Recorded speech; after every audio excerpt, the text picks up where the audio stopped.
Now at 10, this is Fox 61, Connecticut's news station.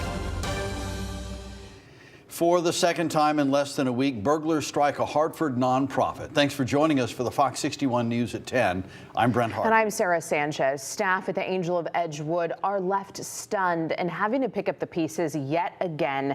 Just last Wednesday, police were called to the nonprofit's warehouse on Franklin Avenue after thieves broke in and caused thousands of dollars worth of damages. And now it has happened again. Fox 61's Jay Garcia spoke with the nonprofit's executive director and joins us now live in Hartford with how she's dealing with all of this and the latest on the investigation. Jay. Well, Brent and Sarah, Hartford police are now trying to find the people responsible for not one but two break-ins here at the warehouse for the Angel of Edgewood. The group's executive director says this is a major setback for the nonprofit. But yeah, everything was stuck. I was just trying to pull it open and couldn't get it open. Jinde Scott Miller says she's devastated that burglars targeted the Angel of Edgewood yet again after their hard work to recover and respond to the first incident just a few days ago. I've been camping out here, staying the night, sleeping in my van. We've been back and forth all throughout the night, but last night was the first night that I went home, and that's when it happened. So obviously the person is monitoring our moves and things like that, and it's just, it's just really frustrating. She describes how she found the scene early Monday morning. I got ready to come in and I put my key in the door and I couldn't open the door, and so we couldn't open it. We ended up calling 911 and HPD came, and they with a few tugs they were able to get it, but we found out that the inside of the door had been damaged and pried open with a crowbar. Taking coats, toys, and other items, the price tag from both break-ins is mounting. We've estimated $50,000 in damages, and that's not including copper piping. Those were just items that were taken. Scott Miller says they've been hard at work to eliminate hiding spots for suspected criminals. They've even tried to get more security measures in place, but even that has been challenging. So we've been struggling for a couple of months trying to get the dental office in the front, who owns the front side of the building, to sign the waiver for Comcast to just go behind them and just tack a wire to run our services back here. It's nothing that they need to do. And we've been given the runaround. We've sent waivers and so many different things. She hopes the two businesses can come together to find a solution so they can keep serving the community they love. So, I worked really hard to get this building and for the community, and I'm going to protect it just as hard as I worked to obtain it. Now, Hartford police say they were able to retrieve evidence here at the scene, and that their major crimes burglary division is investigating both break-ins, and that is an active investigation. Reporting live in Hartford, Jake Garcia, Fox 61, Connecticut's news station. All right, Jake, thank you. That's too bad, though. I know. Angel of Edgewood, they do good work over there. Yeah, and to see it happen twice in a week. Yeah, that's tough. Mm-hmm. All right, time for a look at the weather now. And yeah, we started the week off right. A sunny, warm day. Not going to be this hot all week, though. Let's check in with Chief Meteorologist Rachel Frank for a first check of the forecast. Rachel, how warm did it get today? The Hartford area got up close to 90 degrees earlier today, and I don't think it'll be quite as warm the next couple of days, but still feeling like summer out there. 72 degrees right now in Hartford and New Haven. Some folks are writing in saying it kind of feels like somebody turned on the AC, because earlier today was not only warm, but it was also a little bit humid. But the humidity has come down through the course of the day, and it feels refreshing out there, kind of like a refreshing summer night, though, by those standards. 76 still quite warm for Windsor Locks, and 70 in Waterbury. Nothing to show you on the satellite and radar. And as we head towards daybreak, we're looking at temperatures dropping back into the 50s to right around 60 degrees. So here's a look at those overnight lows with clear skies. Heading into the day tomorrow, I think we'll see partly cloudy skies, so not quite as sunny as today. And high temperatures for most of the state will be in the lower 80s. But look, a big difference at the beaches. Instead of low 80s, we're looking at about a 10-degree temperature difference low 70s for the Connecticut shoreline, and that's all because we're switching the wind direction tomorrow.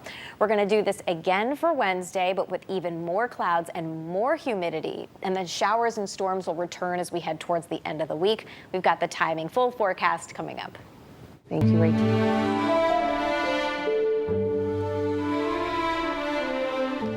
Thank you, Rachel. Well, today the town of Southington held a moment of silence in honor of Trooper First Class Aaron Pelletier.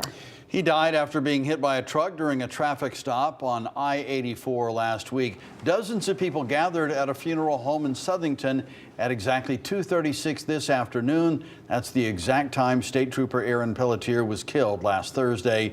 Over the weekend, a number of tributes took place, including the fallen hero's young son throwing out the first pitch at a baseball game. Fox 61's Bridget Bureau has more on the tributes pouring in for the fallen officer. A Connecticut state trooper hit and killed in the line of duty, remembered by the community he took an oath to protect and serve. You know, it's really hard when you see something like this of someone in your own town. It really hits you harder.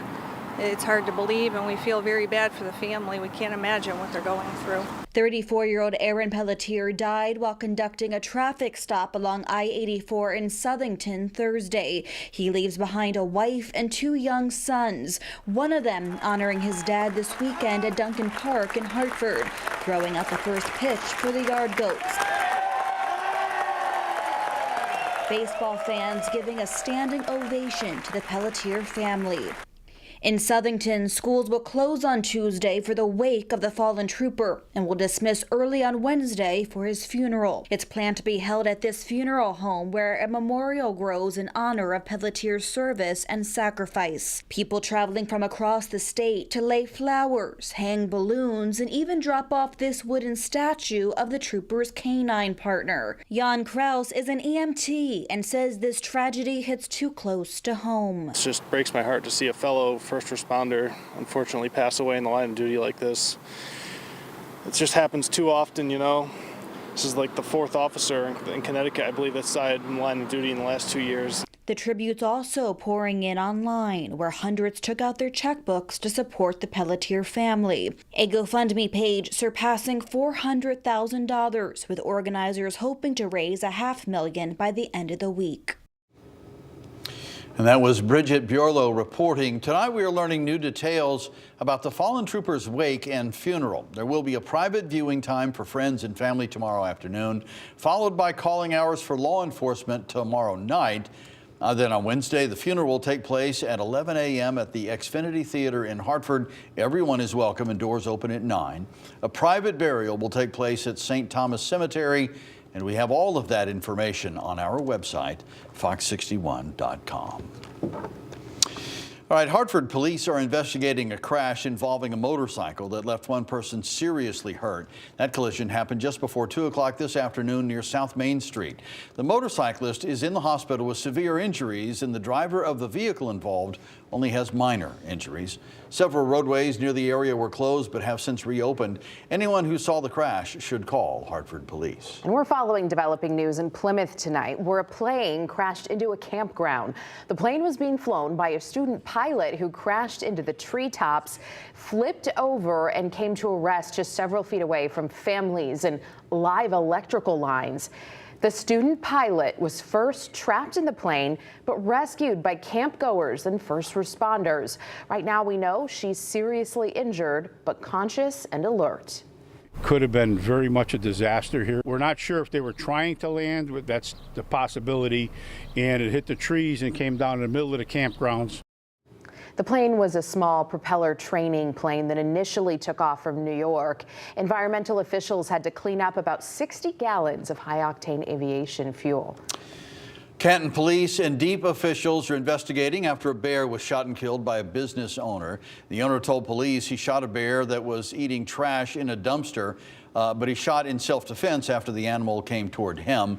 Fox 61 was at the scene today where a different bear was spotted. A law recently went into effect clarifying when deadly force may be used against bears here in Connecticut. It allows deadly force for self-defense to protect others and to protect pets in certain circumstances. If you spot a bear, it is recommended that you call DEEP. New at 10, North Branford police are investigating what they believe was a hit and run. This morning, police responded to a call for a report of a man lying in the grass next to Forest Road. Police discovered the man was severely hurt, only somewhat responsive. And based on his injuries, police believe he was hit by a car. If you know anything about the collision, you're asked to call police. Roads are closed in Willimantic after a paving truck rolled over. It happened near Route 66 and Route 32. You see it here. When police arrived at the scene, they found a large commercial paving truck that had flipped over onto its side traveling eastbound on Route 66. Police saying it collided with several other vehicles. No word on what caused the truck to end up on its side or if anyone was hurt. Officials tell us the road is expected to remain closed as the investigation continues tonight.